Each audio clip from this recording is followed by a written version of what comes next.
want to reiterate first with all of you the facts of what happened today. At 10:25 a.m. Central Time, Immigration and Customs Enforcement were carrying out lawful operations here in Minneapolis.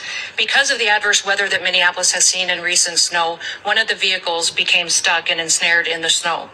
Law enforcement were attempting to push out this vehicle, and when a mob of agitators that were harassing them all day began blocking them in, shouting at them, and impeding law enforcement operations. ICE officers and agents approached the vehicle of the individual in question, who was blocking the officers in with her vehicle, and she had been stalking and impeding their work all throughout the day.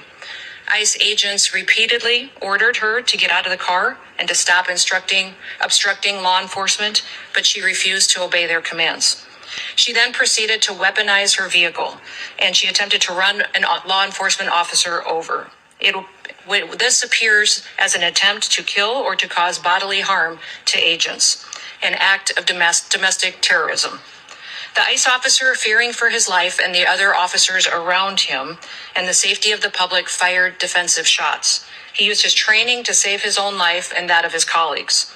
He was treated at a local hospital, has been released, and is now with family.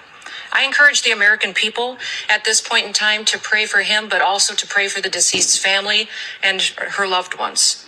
Today alone in this country, there have been 4 different domestic terrorist attacks on federal officers by the ramming of vehicles. 3 of them happened here in Minneapolis. We've seen over 100 of these vehicle rammings happen in just recent weeks, and this must stop. ICE alone is facing a 1,300% increase in assaults against them and an 8,000% increase in death threats against all of them. In fact, the very same officer who was attacked today had previously been dragged by an anti-ICE rioter who had rammed him with a car and drug him back in June. He sustained injuries at that time as well. And let me remind you why we're all here in this city today and why we've been here. In communities across this country and here in Minneapolis, we're just enforcing the laws that we have in this country.